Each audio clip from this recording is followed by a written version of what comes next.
Selamat berjumpa kembali dalam layanan audio Sahabat Seperjalanan. Hari ini adalah hari Rabu 3 Juli 2024. Tema renungan saat teduh kita dengan judul Jerih Payah Tidak Sia-sia. Firman Tuhan terambil dalam Amsal pasal 14 ayat 23 sampai dengan ke-24. Dalam tiap jerih payah ada keuntungan, tetapi kata-kata belaka mendatangkan kekurangan saja. Mahkota orang bijak adalah kepintarannya, tajuk orang bebal adalah kebodohannya. Mari kita berdoa. Bapa yang di dalam surga, kami ingin belajar menjadi orang pintar, orang cerdas, orang berhikmat, orang benar, sesuai dengan kebenaran firman Allah, bagaimana kami hidup, berjuang, dan berjerih lelah. Dalam nama Tuhan Yesus kami berdoa, amin. Shalom sahabat seperjalanan yang dikasihi Tuhan. Mungkin sahabat seperjalanan baru kali ini mendengar sebuah ayat di dalam Amsal 14 ayat yang ke-23.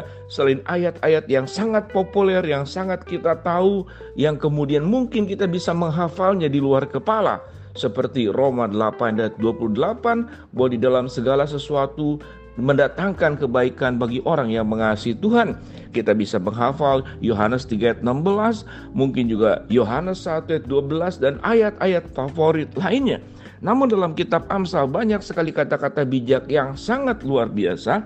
Bagaimana kita diminta oleh Tuhan, dipanggil oleh Tuhan menjadi orang yang berhikmat, menjadi orang yang bijaksana, menjadi orang cerdas, menjadi orang pandai, dan menjadi orang yang beruntung. Bagian firman Tuhan di dalam Amsal 14 ayat ke-23 dikatakan, dalam berjerih payah tidak ada keuntungan, tetapi kata-kata belaka itu tidak akan mendatangkan kebaikan atau mendatangkan kekurangan saja. Bagian firman Tuhan ini mengajarkan bahwa di dalam jerih payah ada keuntungan. Kita tahu dengan jelas ada orang-orang tertentu yang mengatakan, aku sudah berjerih payah, aku sudah berlelah-lelah, tetapi tidak mendapatkan keuntungan. Yang didapat adalah justru kerugian, atau yang didapatkan adalah kebuntungan. Yang diharapkan yang baik, namun yang terjadi justru adalah yang buruk, sehingga jerih payahku itu menjadi sia-sia. Sahabat seperjalanan mungkin punya pengalaman apa yang dimaksud dengan jerih payah itu sia-sia. Mungkin misalkan sahabat seperjalanan berjualan dari pagi sampai sore, lalu kemudian di sore hari setelah mendapatkan keuntungan, kemudian terjadilah penodongan, dan seluruh upaya di satu hari itu kemudian dirampas dan dirampok oleh orang lain. Lalu kita berkata bahwa jerih payah ini menjadi sia-sia. Atau mungkin tatkala kita sudah berjuang melakukan sesuatu, kalau kita melihat di dalam media sosial ada orang yang menyusun mungkin kubus tertentu, kartu tertentu, balok-balok tertentu, dirangkai sedemikian rupa dari dasar sampai kepada ujungnya.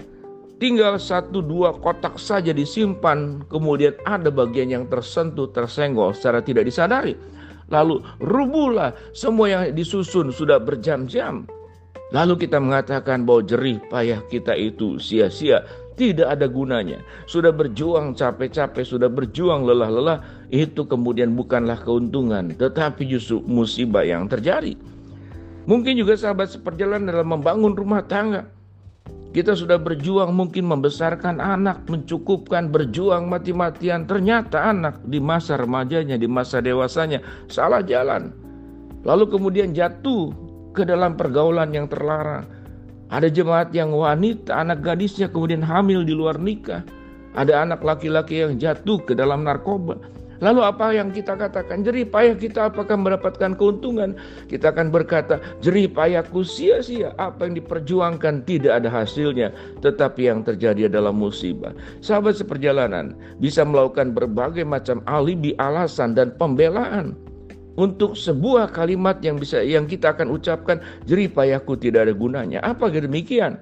Sahabat seperjalanan yang dikasihi Tuhan, kita tahu dengan jelas, pertama-tama setiap orang itu bertanggung jawab hidupnya itu kepada Tuhan. Kalau kita sebagai orang tua, atau kita sebagai satu rekan dalam pekerjaan, rekan di dalam bentuk apapun juga, kita sudah melakukan bagian tugas kita dengan sebaik-baiknya, tetapi pihak orang lain merugikan kita, pihak orang lain tidak menjalankan tugas, maka selesailah tugas kita, dan jerih payah kita tidak pernah akan dikatakan sebagai sebuah musibah yang terjadi, tetap menjadi sebuah keuntungan. Keuntungan di dalam secara pribadi adalah tatkala kita bisa melakukan bagian kita dengan sebaik-baiknya. Namun tatkala bagian orang lain tidak dilakukan dengan sebaik-baiknya, maka itu bukan tanggung jawab kita. Sekalipun mungkin kita menjadi kecewa, perjuangan kita seakan-akan yang diharapkan itu tidak mendapatkan hasil. Tapi percayalah, salah satu jerih payah yang paling utama selain keberhasilan, selain kesuksesan, selain keuntungan adalah kita berjalan di jalan yang benar. Kita sudah melakukan bagian dan tugas kita. Mungkin kita mendapatkan berkat tidak di waktu itu juga, tapi kesetiaan kita hidup dalam kebenaran, kita kemudian bertanggung jawab untuk tugas yang menjadi bagian kita, maka kita sesungguhnya sudah beruntung. Maka keberuntungan yang paling awal, selain kesuksesan, selain keberhasilan, kita sudah menjadi orang yang setia, menjalankan tugas kita, menjalankan apa yang diperintahkan oleh Allah. Kita tidak merugikan orang lain, kita tidak mencelakakan orang lain. Tapi tatkala orang lain merugikan kita, orang lain mungkin mencelakakan kita, orang lain mungkin mengfitnah kita, orang lain menusuk kita dari belakang, maka itu adalah bagian tanggung jawab orang yang bersangkutan. Sahabat seperjalanan, kalau dikatakan Yesus mati di atas kayu salib, apakah itu sebagai jerih payah yang sia-sia? Kita tidak akan mengatakan demikian, karena memang jalan daripada Tuhan Yesus sendiri adalah jalan menuju salib, Via Dolorosa, untuk menyelamatkan banyak orang. Ketabahan kita, keteladanan kita menghadapi berbagai macam kehidupan, sekalipun kita dirugikan, sekalipun kita kemudian difitnah, kita dikatakan dijadikan sebagai alat permainan oleh orang lain, tetapi karena keteladanan kita, kesetiaan kita, kesungguhan kita, itu adalah sebuah keuntungan di hadapan Tuhan. Keuntungan sebagai anak-anak Tuhan adalah hidup dalam kebenaran. Tetapi tentu Tuhan juga menjanjikan apa yang hilang pada kita seperti peristiwa dalam Ayub. Tuhan bisa kembalikan berlipat-lipat ganda domba, unta yang hilang. Bahkan anggota keluarga kita yang hilang. Semua apa yang hilang. Kalau Tuhan mau kembalikan, Tuhan mau melipatkan ganda kembali, mengembalikan semua yang hilang pada diri kita, Tuhan bisa kembalikan dengan cara yang ajaib. Kalau Tuhan bisa menyembuhkan yang buta melihat, yang timpang berjalan, yang bisu berbicara, bahkan yang mati dibangkitkan kembali, Tuhan pun akan sanggup untuk memberikan semua apa yang terbaik buat kita. Namun yang terpenting daripada segala sesuatu, jerih payah kita itu tidak akan sia-sia, yaitu tatkala kita, apapun hasil yang terjadi, kita hidup dalam kebenaran. Firman Tuhan berkata, mahkota orang bijak adalah kepintarannya, tajuk orang bebal adalah kebodohannya. Dalam jerih payah ada keuntungan, tetapi kata-kata belaka mendatangkan kekurangan saja. Kita tidak perlu mengeluh, kita tidak perlu bersungut-sungut. Percayalah, Tuhanlah yang memberkati seluruh perjuangan kita dan secara bertanggung jawab.